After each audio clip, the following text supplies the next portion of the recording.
Sean bienvenidos al Seminario de Actualización Ginecología y Obstetricia 2021. Este programa de seminarios de ginecología y obstetricia surge de la iniciativa del Instituto Nacional de Perinatología como respuesta a múltiples necesidades en el entorno hospitalario, con la finalidad de dar el manejo integral a nuestros pacientes. Objetivo: aportar conocimiento actualizado basado en la evidencia científica de temas selectos de ginecología y obstetricia, impartido a través de contenido multimedia de manera semanal por médicos residentes de ginecología y obstetricia, supervisado por expertos clínicos del Instituto Nacional de Perinatología. Los temas que se abordarán van dirigidos a médicos residentes, ginecólogos, obstetras, personal de la salud involucrado en el ámbito de la salud perinatal. Esperamos que este contenido sea de gran utilidad e interés para ustedes.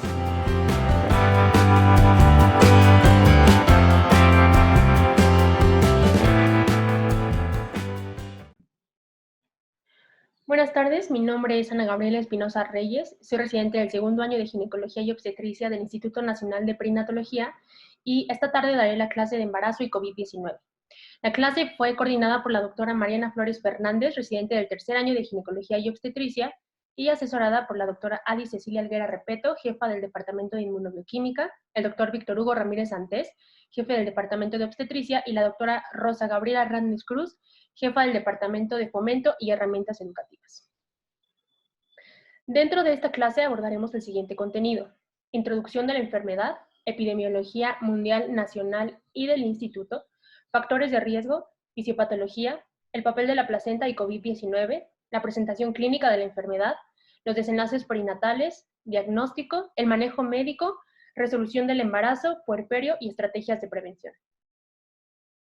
Los objetivos de la clase son: conocer las definiciones operacionales para enfermedad de COVID-19 en obstetricia, entender la fisiopatología de SARS-CoV-2 y la posible transmisión vertical, clasificar a las pacientes obstétricas con enfermedad por COVID-19 de acuerdo a la presentación de la enfermedad, identificar los principales desenlaces obstétricos asociados a COVID-19, establecer el tratamiento médico en gestantes y evaluar las medidas preventivas sugeridas.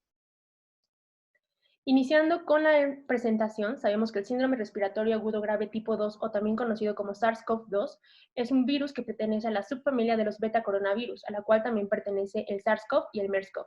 Es un monocatenario en sentido positivo y contiene RNA en su núcleo. En cuanto a la transmisión de la enfermedad, se sabe que esta puede ser de persona a persona mediante gotas respiratorias a 1 metro de distancia al hablar o 4 metros al estornudar.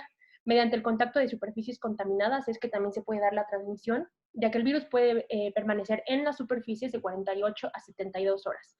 La vía de transmisión fecal-oral ha sido la transmisión más estudiada en pacientes asintomáticos en población pediátrica y puede durar hasta 42 días. Y la transmisión vertical y horizontal se abordarán a lo largo de la clase. En cuanto al periodo de incubación, se sabe que oscila entre los 2 y 14 días con un periodo de 5.2 días. El inicio de los síntomas será aproximadamente a los 12.5 días. Para hablar de la enfermedad tenemos que entender el contexto histórico en el cual nos hemos estado desenvolviendo a lo largo de la pandemia. El 31 de diciembre del 2019 se reportó el primer caso publicado en Wuhan, China, de la enfermedad por COVID-19. Para el 30 de enero del 2020, la OMS declara emergencia sanitaria y ocurre el primer caso en Estados Unidos. Para el 27 de febrero del mismo año, en nuestro país, se reporta el primer caso de COVID-19. Para el 11 de marzo del mismo año, la OMS se declara en pandemia. El 13 de marzo del 2020 se tiene el reporte de la primer paciente embarazada con COVID-19.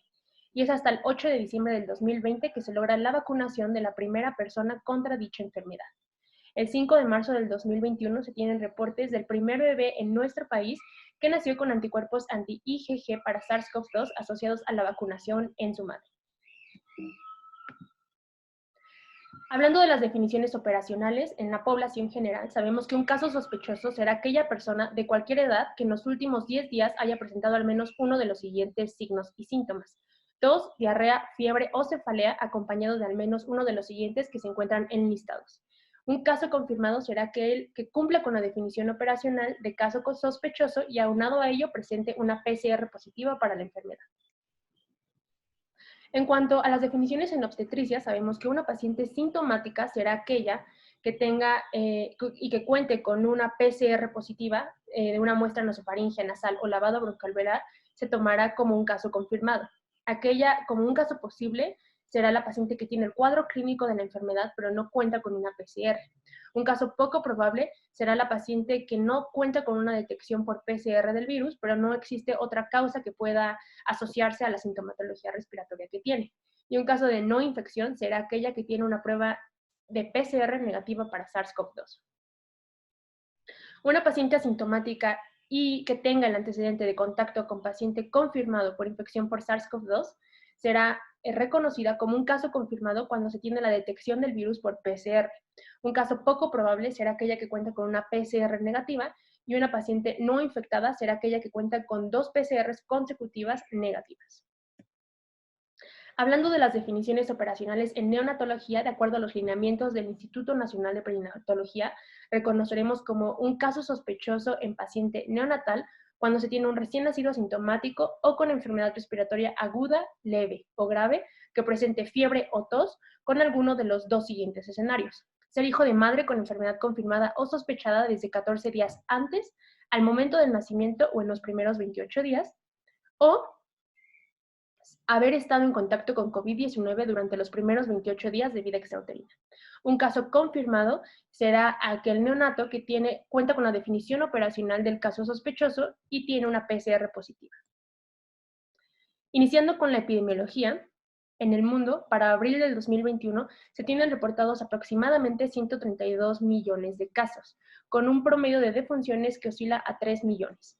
En nuestro país, México ocupa el tercer lugar en defunciones a nivel mundial, siendo la Ciudad de México uno de los estados mayormente afectados con una tasa de defunción del 8.8%.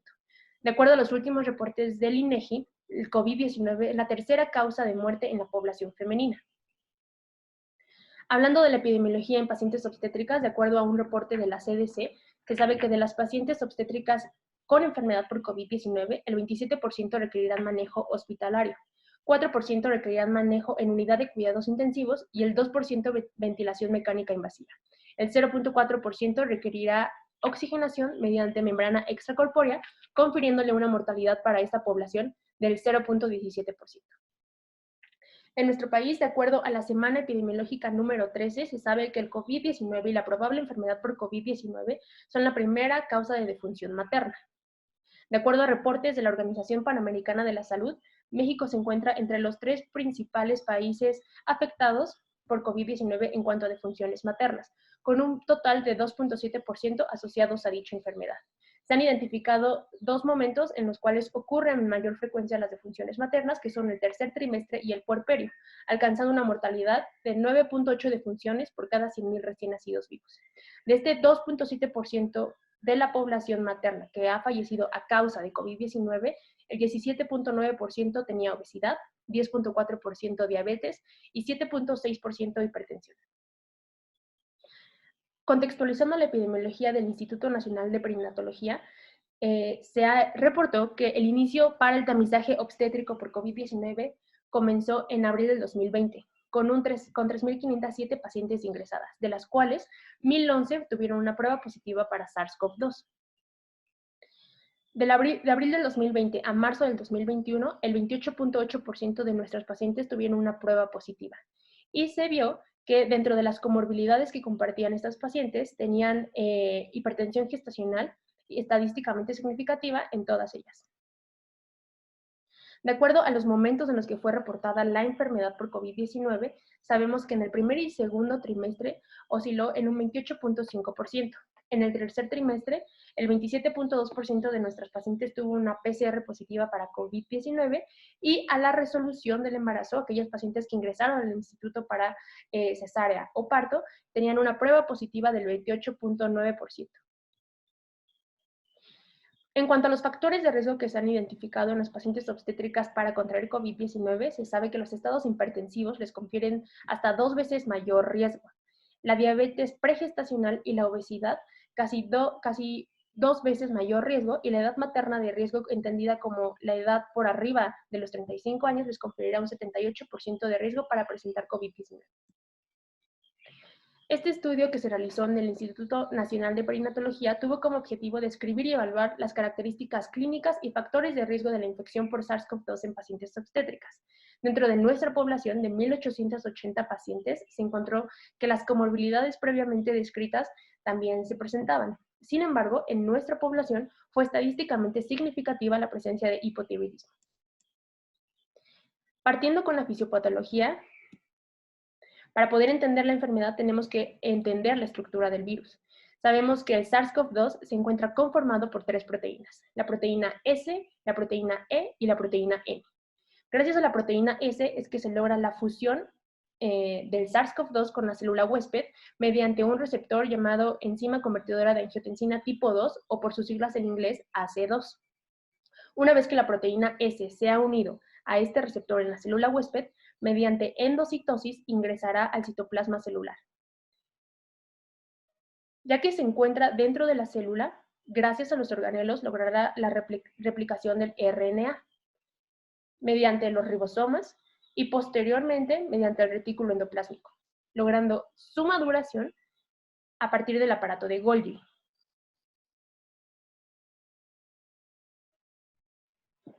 Gracias a la maduración del virus es que se formarán vesículas virales para salir de la célula huésped por exocitosis y al mismo tiempo formar una tormenta de citocinas proinflamatorias que serán características de la enfermedad.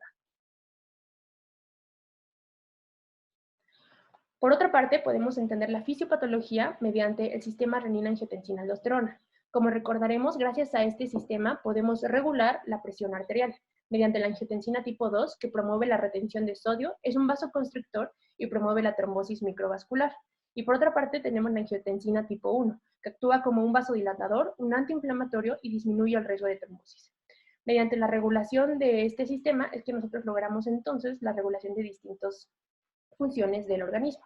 Cuando existe un desbalance, es que en nuestras pacientes obstétricas se pueden presentar desenlaces perinatales como preeclampsia, embarazo pretérmino y restricción del crecimiento intrauterino.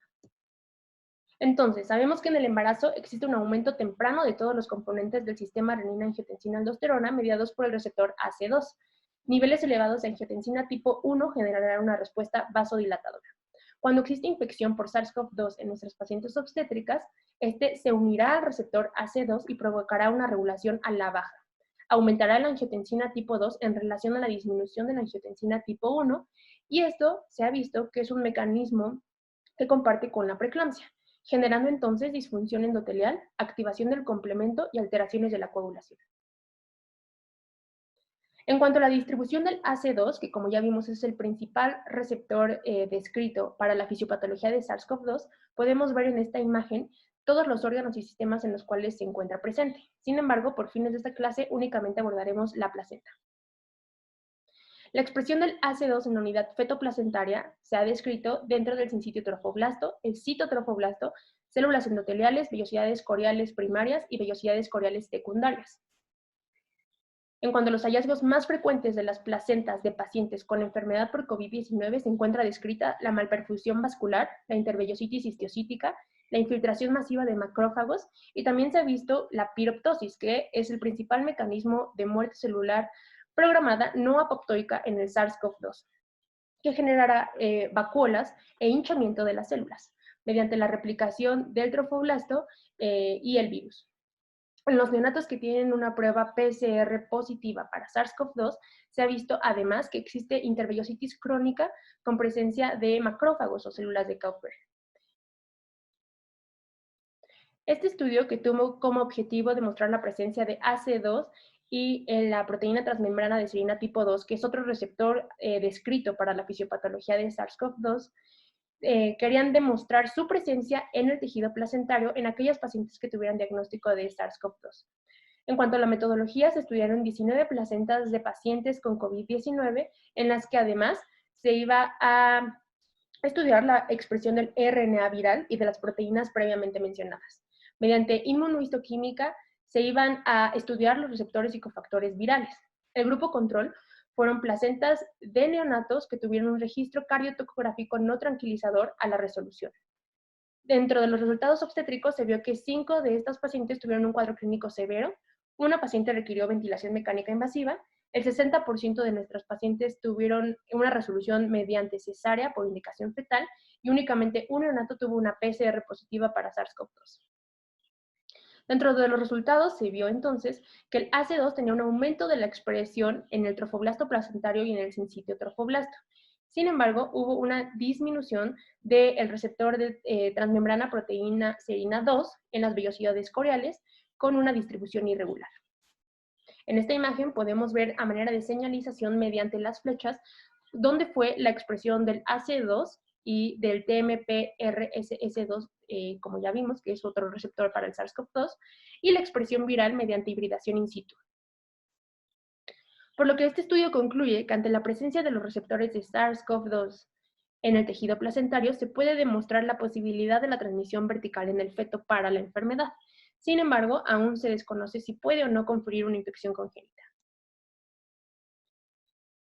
Este otro estudio realizado en el Instituto Nacional de Perinatología tuvo como objetivo estudiar las placentas de pacientes con cuadro clínico leve versus un cuadro clínico severo. Se estudiaron 11 placentas. En cuanto a la metodología, se realizó en las pacientes una PCR al ingreso al instituto y posteriormente se hizo también PCR a los recién nacidos. Pues fueron 4 placentas controles y 5 placentas que presentaban un cuadro clínico leve de la enfermedad contra 6 placentas que tenían un cuadro clínico severo. Aunado a ello, se estudió la expresión en deciduo de vellosidades coreales del factor de von Willebrand, claudina 5 y caderina vascular endotelial, que son también promotores para la trombosis vascular. En esta imagen podemos ver de izquierda a derecha la presencia de alteraciones que se vieron durante la infección por SARS-CoV-2 en las placentas de estas pacientes. Avascularidad placentaria, maduración vellosa acelerada y nódulos sincitiales. Por lo que el estudio concluye que ante la enfermedad de COVID-19 en las placentas existe una importante piroptosis y cariorrexis que entonces podrían concluir que existe una malperfusión materna vascular que le podría conferir al recién nacido oligohidramnios, restricción del crecimiento intrauterino, nacimiento pretérmino o en su defecto un óbito. Hablando ya de la transmisión vertical de SARS-CoV-2, se han descrito 4 hipótesis. La primera habla de la infección del sincitio trofoblasto y la ruptura a través de las capas sincitiales, llegando de esta manera el virus al feto.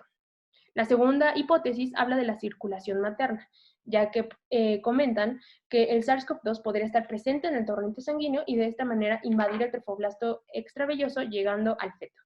La tercera hipótesis habla que a través de las células maternas de inmunidad, como son los linfocitos tipo 2, podría entonces colonizar al feto.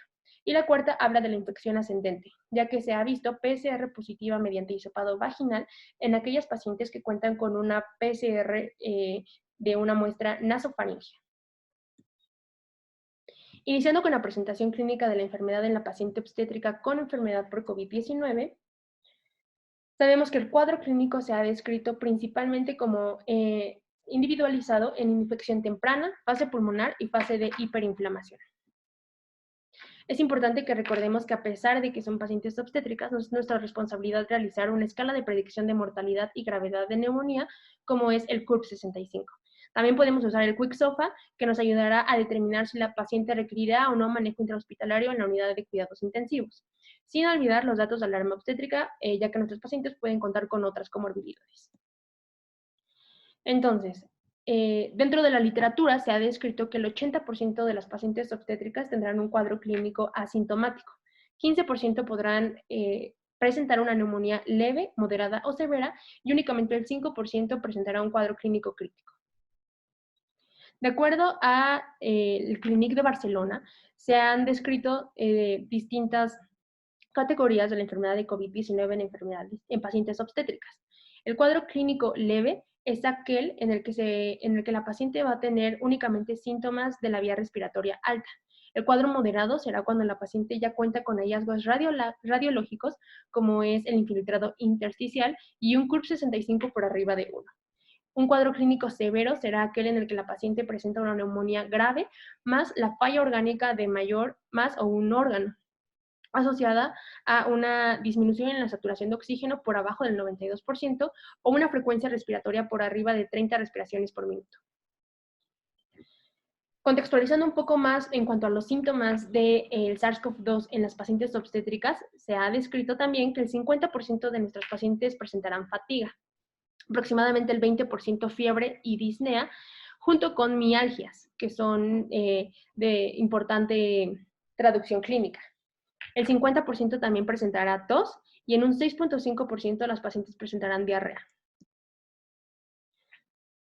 En este estudio, que tuvo como objetivo comparar los desenlaces clínicos y hallazgos bioquímicos en mujeres embarazadas por arriba de las 20 semanas de gestación contra una corte de pacientes no embarazadas que tuvieran infección por SARS-CoV-2, se realizó la comparación entre quién podría o no presentar un cuadro clínico con mayores rasgos de la enfermedad por SARS-CoV-2 y como principal desenlace se estudió quiénes ingresarían con mayor frecuencia a unidad de cuidados intensivos.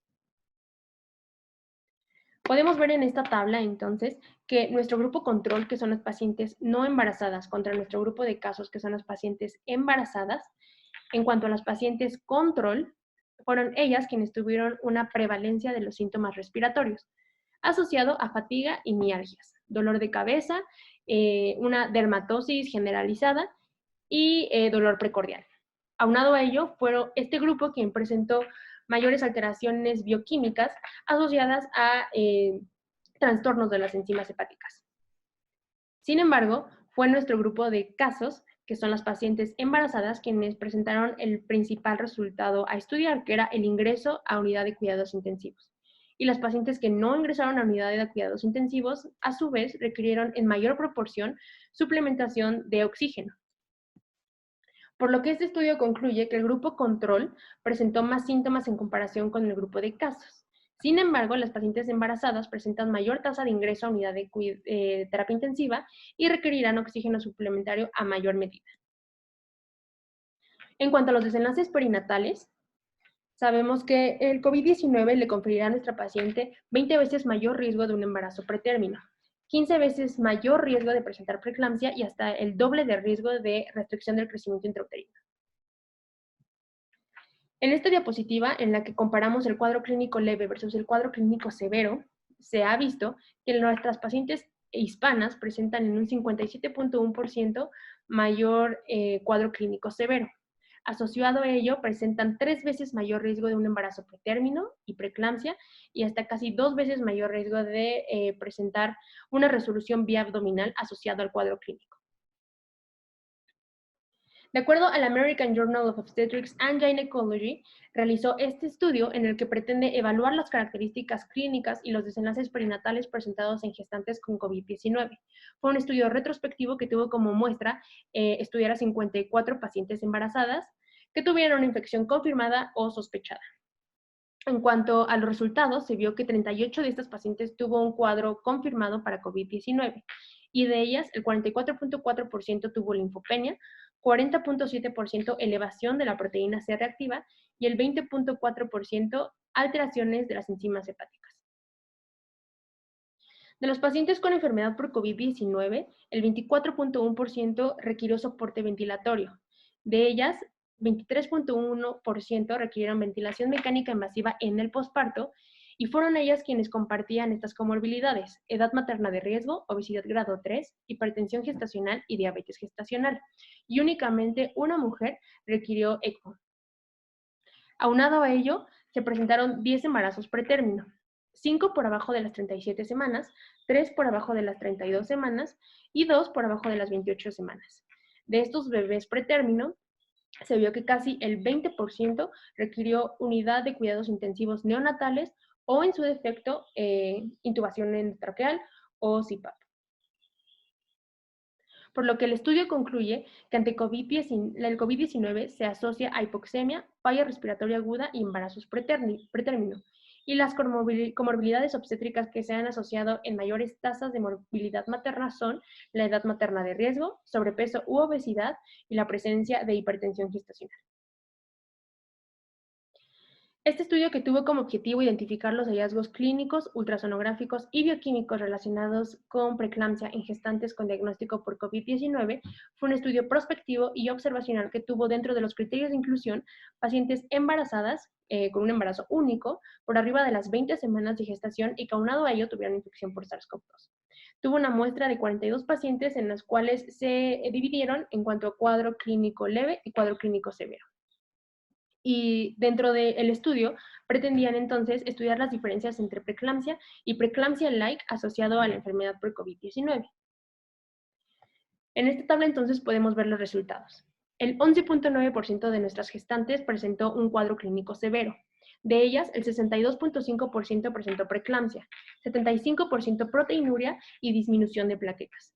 El 87.5% de estas pacientes tuvo un aumento de las enzimas hepáticas. Las pacientes que fueron diagnosticadas con preeclampsia requirieron todas manejo antihipertensivo. Se realizó entonces una medición de la relación SFLT1 y PLGF en conjunto con la medición de la arteria uterina, en el cual únicamente en un caso estuvo alterada.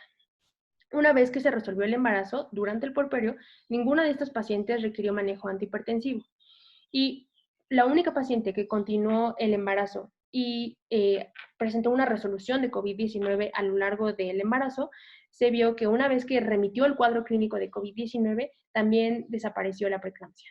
Por lo que el estudio concluye que la neumonía severa por COVID-19 puede desarrollar un síndrome de preeclampsia-like que se distinguirá por medio de la relación SPLT1 y PLGF. Hablando de los desenlaces neonatales que se han estudiado en las pacientes con COVID-19, podemos ver que existe 2 veces más riesgo de presentar óbito, bajo peso al nacer y casi 3 veces mayor riesgo de admisión a unidad de cuidados intensivos neonatales. Hablando del diagnóstico de COVID-19 en nuestras pacientes obstétricas, tenemos que se puede hacer el diagnóstico mediante la detección de ácidos nucleicos por PCR, teniendo una sensibilidad del 89% y un valor predictivo positivo que oscila entre el 47.3% y el 96.4%, con un valor predictivo negativo que va del 96 hasta casi al 100%. Se ha descrito que la enfermedad por COVID-19 ocurre en mayor medida en los pacientes que están cursando el tercer trimestre, a razón de un 89%. Sin embargo, esta cifra podría estar sesgada, ya que, como sabemos, son los pacientes del tercer trimestre en las que se realiza con mayor frecuencia el tamizaje para la enfermedad y no aquellas que están cursando su primer y segundo trimestre. Hablando de los hallazgos radiológicos que se han descrito en las pacientes obstétricas, en cuanto a la realización de una radiografía de tórax, sabemos que gracias a este estudio nos puede dar una sensibilidad del 69% y una especificidad del 86% para realizar el diagnóstico de neumonía por COVID-19, mediante que el uso de tomografía nos arrojará una sensibilidad del 97%, especificidad del 82%, un valor predictivo positivo del 86.4% y un valor predictivo negativo del 85.1%. Este estudio tuvo como objetivo identificar hallazgos tomográficos más comúnmente presentados en pacientes embarazadas con infección por SARS-CoV-2 en comparación con el resto de la población. Fue una revisión sistemática que utilizó 67 artículos que tenían obteniendo una muestra de 427 pacientes obstétricas. Dentro de los resultados se encontró que las consolidaciones y el derrame pleural se presentaba en mayor medida en las pacientes obstétricas y no en sí en la población general. Por lo que el estudio concluye que las pacientes obstétricas presentarán entonces en mayor medida consolidaciones y derrame pleural, por lo que idealmente siempre se tendrá que realizar un estudio de imagen en estas pacientes. Con lo previamente descrito entonces, podemos concluir que el diagnóstico de COVID-19 idealmente debe de realizarse mediante el uso de una PCR y un estudio de imagen. Si usamos una radiografía de tórax, entonces tendremos una sensibilidad del 89%, especificidad del 25%, un valor predictivo positivo del 65% y un valor predictivo negativo del 98% para el diagnóstico de la enfermedad. Por otra parte, si usamos una PCR con una tomografía de tórax, entonces tendremos una sensibilidad del 97%, especificidad del 85%, valor predictivo positivo del 92% y un valor predictivo negativo del 83% para el diagnóstico de la enfermedad. Este estudio propone el uso de realizar un ultrasonido pulmonar en las pacientes con COVID-19. El estudio comenta que en hospitales de perinatología en los cuales no se cuente con tomografía o no exista la capacitación de los técnicos o del personal de salud para interpretar una radiografía de tórax, entonces podría realizarse un ultrasonido pulmonar en el cual encontraremos principalmente hallazgos como distribución en parches, el signo de pulmón blanco, o que se presenta en esta imagen, o en su defecto, alteraciones alveolo-intersticiales. Se sabe que el ultrasonido pulmonar es un estudio que genera seguridad, se puede realizar el seguimiento de las pacientes mediante el ultrasonido y le confiere una sensibilidad por arriba del 90% y una especificidad por arriba del 95% para realizar el diagnóstico de neumonía por COVID-19 en las pacientes obstétricas. Un ultrasonido pulmonar, entonces, es un método rápido, accesible y confiable en esta población. En cuanto a los hallazgos bioquímicos que se han descrito en estos pacientes, sabemos que el 42.6% presentarán linfopenia, 35.6% leucocitosis, el 47.7% elevación de la proteína C reactiva y 13% trombocitopenia. Hablando del manejo médico de COVID-19 en pacientes obstétricas, tenemos este algoritmo, el cual propone el Instituto Nacional de Perinatología, que se puede llevar a cabo en pacientes que estén cursando el primer y segundo trimestre. Entonces, las pacientes que lleguen a nuestro servicio se deberán de individualizar de acuerdo a si son o no un caso sospechoso de COVID-19. Idealmente, se les deberá de preguntar si han estado o no en contacto con un caso positivo en las últimas 2 semanas. Si la respuesta es correcta, entonces se les tendrá que realizar una PCR. En caso de que el caso sea confirmado, tendremos que individualizar a la paciente de acuerdo al trimestre. Durante el primer trimestre, si la paciente cuenta con un cuadro clínico leve o asintomático, deberemos entonces realizar aislamiento de la paciente, corroborar vitalidad fetal y si está por abajo de las 11 semanas de gestación, se puede dar un seguimiento vía telefónica. Aquellas pacientes que estén cursando un segundo trimestre y tengan un cuadro clínico de la enfermedad leve o asintomático, se deberá de aislar a la paciente también, corroborar la vitalidad fetal e idealmente tomar un ultrasonido obstétrico y laboratorios de control. Aquellos pacientes que estén cursando con un cuadro clínico moderado o grave tienen que acudir al triage respiratorio para corroborar si se tiene o no que enviar a la paciente a un hospital COVID. En caso de que la PCR salga negativa, entonces el caso será descartado y el seguimiento obstétrico será habitual. Para el restablecimiento del control prenatal, este se tiene que dar 14 días posteriores al inicio de los síntomas. El tamizaje universal de las pacientes obstétricas inicia a partir de esta publicación realizada por el New England Journal of Medicine, en el cual se observó que de las pacientes que acudían al hospital, únicamente el 13.5% iban a estar positivas con un cuadro clínico asintomático. Se vio entonces que existía una disminución de la detección de COVID-19 en aquellas pacientes que no referían a algún cuadro clínico asociado a la enfermedad. Aunado a ello, se vio que el 10% presentaba fiebre en el posparto e incluso una de las pacientes presentó un test positivo para 3 días posteriores a su internamiento. Por lo que el estudio concluye que el riesgo de infección entre pacientes asintomáticas puede disminuir durante el tamizaje universal de todas las pacientes obstétricas que acudan a hospitalización, ya sea para control prenatal, toma de estudios o incluso resolución del embarazo, generando entonces un beneficio para la mejoría de la logística hospitalaria en todos los hospitales de perinatología. Iniciando con el triage respiratorio en pacientes obstétricas, entonces sabemos que cuando tenemos una paciente que acude a urgencias, tenemos que individualizarla de acuerdo a si son un caso sospechoso o un caso confirmado. Idealmente se debe de minimizar la exposición del personal de salud, contando únicamente con una enfermera y un médico exclusivamente para esa paciente.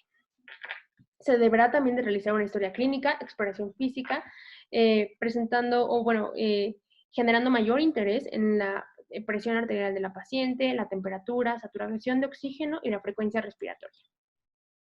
También se debe de corroborar la frecuencia cardíaca fetal, de realizar un registro cardiotocográfico y un rastreo ultrasonográfico. Aquella paciente que en el triage respiratorio presente una frecuencia respiratoria por arriba de las 20 respiraciones por minuto, una saturación de oxígeno por abajo del 96%, disnea o un aumento de temperatura mayor o igual a 38 grados, se le deberá de solicitar en ese momento una radiografía de tórax y laboratorios que son los que se encuentran enumerados en esta casilla. Ya que tenemos a nuestra paciente positiva para COVID-19, en caso de que la paciente presente un cuadro clínico leve, idealmente tenemos que iniciar nuestro abordaje con el aislamiento de la paciente en domicilio. Se le debe de sugerir a la paciente hidratación y medidas de sostén. También deberá entonces realizar medición de la temperatura y saturación de oxígeno al menos 2 veces al día en el domicilio. Evitar el reposo absoluto es importante porque, como recordaremos, puede promover estados protrombóticos. Se deben de realizar consultas por telemedicina cada 24 a 48 horas y el control prenatal deberá de posponerse por 4 semanas después del inicio de los síntomas o tras una PCR negativa 2 semanas posteriores al inicio de los síntomas. En cuanto al cuadro clínico moderado y severo, es importante que recordemos que nuestra meta en pacientes obstétricas es una saturación por arriba del 94%. Si tenemos una paciente con hallazgos radiológicos como infiltrado alveolar y o un aumento de procalcitonina por arriba de los 0.25 nanogramos, estaremos entonces ante una posible sobreinfección bacteriana, por lo cual es importante administrar betalactámicos y cefalosporinas de tercera generación. Deberemos de identificar si nuestra paciente requerirá o no corticosteroides o, en su defecto, un tratamiento no estandarizado para COVID-19. Tenemos también que identificar si la paciente requerirá o no ingreso a unidad de cuidados intensivos del adulto y podemos ayudarnos con esta tabla. Los criterios menores a evaluar son la frecuencia respiratoria por arriba de las 30 respiraciones por minuto o un índice de Kirby por abajo de 250. Un estado neurológico alterado o la presencia de infiltrados multilobulares le generarán a la paciente criterios menores. Y los criterios mayores para unidades de cuidados intensivos son aquella paciente que requiere ventilación mecánica invasiva o necesidad de vasopresores. Ante la presencia de un criterio mayor o 3 criterios menores, tendremos que ingresar a la paciente de primera instancia a UCIA. Hablando del manejo de la vía aérea en pacientes obstétricas, aquella paciente que no cumpla con una meta de saturación de oxígeno, que como ya vimos tiene que estar por arriba del 94%, si la paciente está estable, podemos iniciar con una ventilación mecánica no invasiva. Es importante que estemos monitorizando en todo momento los parámetros respiratorios de la paciente y la ventilación mecánica no invasiva se puede lograr gracias a una presión positiva, puntas nasales de alto flujo, bolsa de reservorio o cánula nasal. Cuando no se logran las metas para lograr los parámetros respiratorios previamente descritos, entonces estaremos ante un posible escenario en el que la paciente requiera ventilación mecánica invasiva. El objetivo es entonces evitar la acidosis respiratoria de esta paciente y disminuir evidentemente el riesgo de un óbito. ¿Qué sabemos acerca del cambio de posición en las pacientes obstétricas? Bueno, el New England Journal of Medicine, con este estudio que se describe en esta diapositiva, habló del cambio de posición en los pacientes que tenían síndrome de dificultad respiratoria agudo y se evaluó si el cambio de posición podía o no mejorar las condiciones y los parámetros respiratorios de estos pacientes. Se observó que ante la pronación, estos pacientes presentaban una disminución de la mortalidad a los 28 días y a los 90 días. Cuando ocurrió la pandemia del H1N1, se vio en la primera paciente obstétrica de 31 semanas de gestación que el cambio de posición a pronación había mejorado los parámetros respiratorios de las pacientes en un promedio de 6 horas. Se vio que no existía una contraindicación descrita para el cambio de posición a pronación en estos pacientes. Y se describió también que idealmente en la paciente obstétrica que sea pronada se le deben de colocar 2 almohadas como se ilustran en esta imagen. La primera por abajo de las glándulas mamarias y la segunda a nivel de las crestas ilíacas con el fin de poder proteger el vientre de la madre. Ante la pandemia que estamos viviendo por COVID-19, surgen estos 2 artículos en los cuales también se habla de que la pronación puede mejorar los parámetros respiratorios de la paciente obstétrica y que no generan o no se ha visto que generen algún efecto adverso en el feto. por lo que estos dos estudios concluyen que la pronación presenta una mejoría en la función respiratoria y una disminución en la mortalidad obstétrica de las pacientes con enfermedad por COVID-19. Hablando del tratamiento médico de los pacientes, gracias al Recovery Trial, que es el artículo más importante que ha estudiado las diferentes propuestas para el manejo médico de la enfermedad, se describió que únicamente el tocilizumab, que es un inhibidor de la interleucina 6, ha sido el único medicamento que ha logrado la disminución de mortalidad en los pacientes con COVID-19. Sin embargo, su uso sigue siendo un poco controvertido en los pacientes obstétricas. Hablando de la terapia de corticosteroides, el American Journal of Obstetrics and Gynecology sugiere el siguiente diagrama de flujo. Una paciente embarazada que tenga COVID-19 y requiera oxígeno suplementario y o ventilación mecánica invasiva deberá de requerir siempre corticosteroides.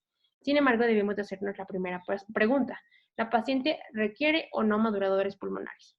Si la paciente no requiere maduradores pulmonares para el feto, entonces se podrá iniciar el manejo de corticosteroides a base de metilprednisolona con una dosis de 32 miligramos al día vía oral o intravenoso por 10 días o hasta el egreso de la paciente, cualquiera de los dos que suceda antes. Y si la paciente sí requiere el manejo de moduladores pulmonares fetales, entonces deberemos administrar dexametasona 6 miligramos intramusculares cada 12 horas por 4 días y posteriormente cambiar este manejo a metilprednisolona con la dosis previamente descrita, igualmente durante 10 días o hasta el egreso. Es importante que mencionemos que estos dos medicamentos no se encuentran contraindicados durante la lactancia.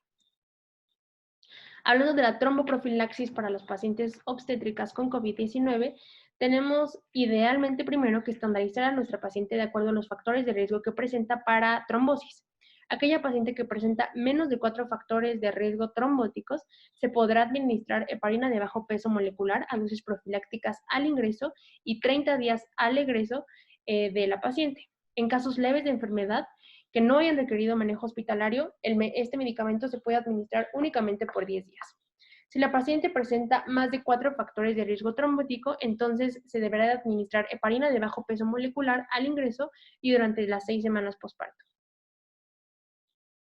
En cuanto a la resolución del embarazo, tenemos este algoritmo en el cual plantea el ingreso de una paciente de primera vez que acude a la unidad tocoquirúrgica. Tenemos que evaluar si la paciente presenta o no fiebre. Si la paciente no presenta fiebre, entonces tenemos que evaluar si cuenta o no con síntomas respiratorios. Si la paciente no cuenta con síntomas respiratorios, entonces podremos hablar de una monitorización habitual en unidad tocoquirúrgica de acuerdo a las condiciones obstétricas. Si la paciente tiene fiebre y tiene síntomas respiratorios, entonces idealmente nosotros tenemos que investigar acerca del antecedente de viaje 14 días previos al inicio de los síntomas, o si la paciente estuvo o no en contacto con pacientes sospechosos o confirmados por COVID-19. Se entenderá como contacto de la enfermedad haber estado por lo menos más de 30 minutos con un paciente con COVID-19 o, en su defecto, haber estado en contacto con personal de salud que atienda a pacientes con COVID-19. Por otra parte, del otro lado del algoritmo, si la paciente presenta fiebre de primera instancia, entonces tendremos que clasificar a nuestra paciente de acuerdo a sus condiciones obstétricas en riesgo moderado o alto. Sin embargo, es importante señalar que toda paciente con fiebre y que sea considerada de riesgo moderado o alto, idealmente se debe de aislar en unidad tocoquirúrgica, tomar una PCR para COVID-19 en ese momento y establecer la vía de resolución del embarazo de acuerdo a las condiciones obstétricas que esté presentando en ese momento la paciente. Para hablar de la resolución del embarazo, también es importante recordar que el COVID-19 no es una indicación de terminación del embarazo. Aquellos pacientes que estén entre las 28 y 34 semanas de gestación y presenten una neumonía leve a moderada podrán tener un manejo expectante. Sin embargo, aquellas que estén por arriba de las 34 semanas, es recomendado empezar a planear el momento de la resolución, con el fin de disminuir la mortalidad fetal asociada a un parto pretérmino. La vía de resolución siempre deberá de estar de acuerdo a las condiciones obstétricas de la paciente y no así por la enfermedad de COVID-19. Ante las pacientes que tienen una enfermedad severa a crítica, se deberá de evaluar los parámetros respiratorios en cuanto a si tienen o no dificultad respiratoria. Pacientes que tengan o requieran ventilación mecánica invasiva, entonces idealmente tendrán que tener evidentemente una resolución vía abdominal y siempre, siempre, siempre recordar condiciones y comorbilidades obstétricas. ¿Qué sabemos del puerperio de las pacientes con COVID-19? Bueno, en cuanto al apego temprano, el alojamiento conjunto y la lactancia, ya se sabe que no están contraindicadas en las pacientes con enfermedad por COVID-19. Sin embargo, es importante recordarles a las pacientes las medidas higiénicas. La paciente debe estar en todo momento con cubrebocas cuando esté con el recién nacido o lo esté lactando. Siempre, siempre recordar que se debe de hacer lavado de manos antes y después de estar en contacto con el bebé e idealmente estar separados por una cortina. El Instituto Nacional de Perinatología, mediante sus lineamientos técnicos para el abordaje de infección por SARS-CoV-2, propone este algoritmo, que se dividirá en puerperio inmediato y tardío. Aquellas pacientes que hayan presentado un parto fisiológico y manifestaciones de COVID leve o moderadas deberán de ser egresadas del hospital a las 24 horas en caso de ausencia de complicaciones obstétricas y respiratorias. Las pacientes que tuvieron una resolución vía cesárea y manifestaciones también leves o moderadas de la enfermedad por COVID-19 podrán tener un egreso a las 48 horas en ausencia de complicaciones obstétricas y respiratorias. Sin embargo, aquellas pacientes que hayan tenido un cuadro clínico grave, sin importar si fue parto o cesárea, deberán idealmente de trasladarse a un hospital COVID sin el recién nacido, sobre todo si el recién nacido no tiene una PCR positiva para SARS-CoV-2 y este recién nacido deberá idealmente de irse con un tutor a domicilio. En cuanto al puerperio tardío y los criterios de egreso hospitalario, es importante que se cumpla con un escenario en ausencia de fiebre por lo menos por 72 horas y una saturación de oxígeno por arriba del 92%, con una frecuencia respiratoria por abajo de las 22 respiraciones por minuto. Y es nuestro deber realizar consultas telefónicas a las pacientes para evaluar o identificar si existen o no datos de alarma. Aquella paciente que sea egresada y no cuente en ese momento con su resultado para COVID-19, también es nuestra obligación llamarle para brindarle su resultado. ¿Qué se sabe de las estrategias de prevención para COVID-19 en pacientes obstétricas? Bueno, en este preprint se estudió una cohorte prospectiva de una muestra de 131 mujeres, en las cuales la mitad de ellas fueron vacunadas contra SARS-CoV-2 y la otra contaba con el antecedente de enfermedad por COVID-19. Se realizó una medición de anticuerpos contra proteína S, IgG, IgA e IgM en suero de cordón umbilical y leche materna. Se realizó una medición basal de estos anticuerpos, una medición a la segunda dosis de la administración de la vacuna y posteriormente a las 2 y 6 semanas después de haber cumplido con el esquema de vacunación. Lo que se encontró fue que aquellas pacientes que tenían el antecedente de enfermedad por COVID-19 tenían un aumento en los anticuerpos de IgG en estos recién nacidos. Sin embargo, aquellas pacientes que fueron vacunadas a las 4 a 12 semanas posteriores de la vacunación era exponencialmente mayor el número de anticuerpos IgG contra SARS-CoV-2 en estos recién nacidos. Por lo que este preprint concluye que la vacuna contra COVID-19 puede proteger al feto y al recién nacido mediante la transferencia de anticuerpos por la placenta.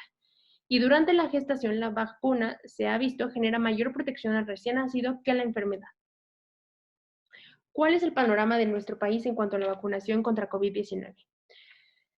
Para marzo del 2021 se tienen estimadas que se han administrado aproximadamente 5, casi 6 millones de dosis, con un promedio de 700,000 personas vacunadas, lo cual nos confiere un porcentaje del 0.58%.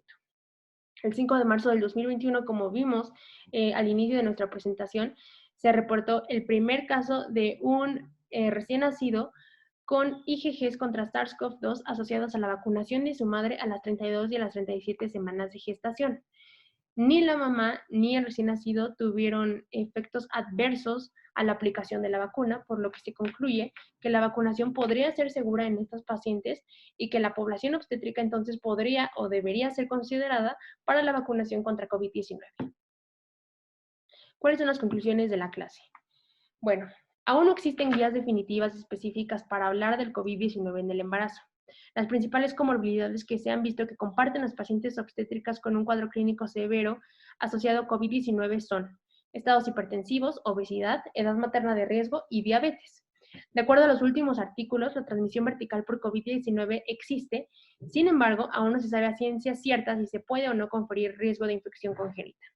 Algunos de los cambios descritos por COVID-19 a nivel placentario pueden asociarse a hipoxemia materna y fetal.